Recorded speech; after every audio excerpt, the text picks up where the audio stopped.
राधे राधे। भगवान की कृपा से आप सब अच्छे होंगे। आज की वीडियो में मैं आपको बताऊंगी कि हम ऐसे कौन से कार्य करें जिससे कि माँ लक्ष्मी हमारे घर में स्थिर निवास करे।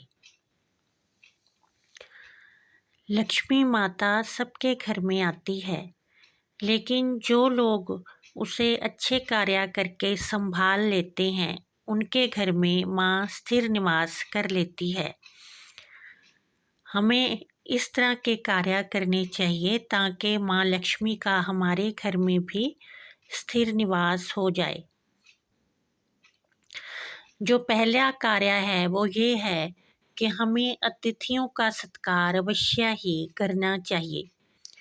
अगर किसी अतिथि ने आना हो तो खुशी खुशी उसका स्वागत करना चाहिए, उसे टालना नहीं चाहिए और ना ही घर में आने पर अतिथि का अनादर करना चाहिए। जिन घरों में अतिथियों का अनादर होता है, माँ लक्ष्मी वहाँ पर कभी भी स्थिर निवास नहीं करती।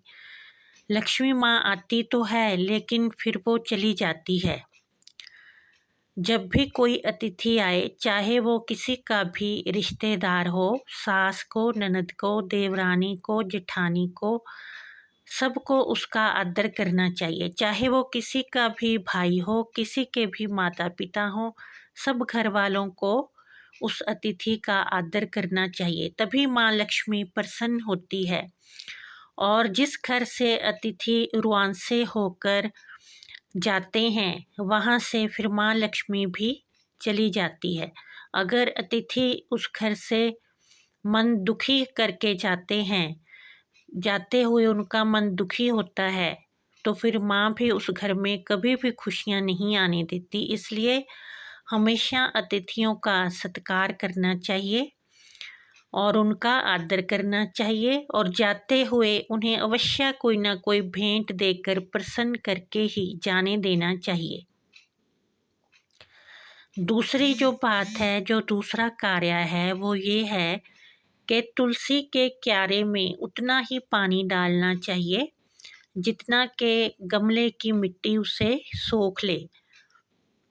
ज़्यादा पानी तुलसी के गमले में या क्यारे में नहीं डालना चाहिए जो कि फिर बाहर गिरे, वो अशुभता का संकेत होता है। इससे फिर संपदा भी घर से जाने लग जाती है। इसलिए तुलसी के क्यारे में उतना ही पानी डालना चाहिए जितना कि मिट्टी उसे सोख ले, पानी बाहर ना गिरना चाहिए। इस तरह का ध्यान अवश्य ही रखना चाहिए। जो अगला कार्य है वो ये है कि घर की जो स्त्रियां हैं उन्हें कभी भी घर में बाल खुले नहीं रखने चाहिए, हमेशा अपने बालों को बांध कर रखना चाहिए। घर में खुले बाल अशुभता का संकेत होते हैं, इसलिए हमेशा अपने बालों को बांधकर रखना चाहिए। कभी भी स्त्रियों को अपने बाल खुले नहीं रखने चाहिए। और जो भी हमारा पर्स होता है धन रखने के लिए, जो स्त्रियां पुरुष दोनों ही यूज़ करते हैं, उसमें कभी भी मृत लोगों के चित्र नहीं रखने चाहिए। जो लोग अब इस दुनिया में नहीं हैं उनके चित्र उस पर्स में कभी नहीं रखने चाहिए। उसमें माँ लक्ष्मी का स्थान होता है, इसलिए उसमें सिर्फ एक माँ लक्ष्मी का ही छोटी सी फोटो रख सकते हैं या उसमें एक पीली कौड़ी रख सकते हैं या एक छोटे से लाल पेपर में 7 दाने चावल के लपेट कर रख सकते हैं। इसके सिवा उस पर्स में किसी के भी चित्र फोटो नहीं रखने चाहिए। और पर्स में चाबी भी कभी नहीं रखनी चाहिए, ना ही जो हमारे जो पैसे खर्च होते हैं, कई लोग उनके हिसाब भी पर्चियाँ समेट कर पर्सों में रखते रहते हैं, ये भी अच्छे नहीं होते, इससे खर्चे बढ़ जाते हैं। इसलिए कोई बिल वगैरह कभी भी पर्स में नहीं रखने चाहिए। और पर्स हमें कोई उपहार में दे वो ज़्यादा अच्छा होता है।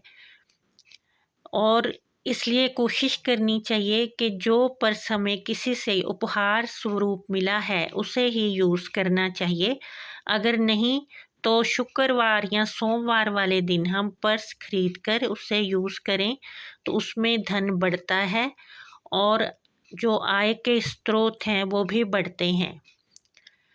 इस तरह से हमें इन बातों का ध्यान रखना चाहिए। इससे हमारे घर में स्थिर लक्ष्मी का निवास होता है और जो हमारा मेन दरवाज़ा है उसके पास कभी भी जूते नहीं उतारने चाहिए, क्योंकि माँ लक्ष्मी हमारे घर में एक दिन में 4 बार आती है और जब दरवाज़े के आगे जूते देखती है तो फिर वो वापस चली जाती है। और दरवाजे के पास कभी भी शू रैक नहीं रखना चाहिए। अगर जगह की कमी के कारण रखना भी पड़े तो कम से कम दरवाजे से 2 फुट की दूरी पर रखना चाहिए। इस तरह से हमें इन बातों का ध्यान रखना चाहिए ताकि हमारे घर में माँ लक्ष्मी स्थिर निवास करे और एक बार जब माँ लक्ष्मी हमारे घर आए फिर वो जाए ना, इस तरह की कोशिश करनी चाहिए। आशा है कि ये मेरा वीडियो आपके लिए लाभप्रद सिद्ध होगा। अगर आपको थोड़ा भी हेल्पफुल लगे तो इसे शेयर करें और चैनल को सब्सक्राइब करें। जय माता दी।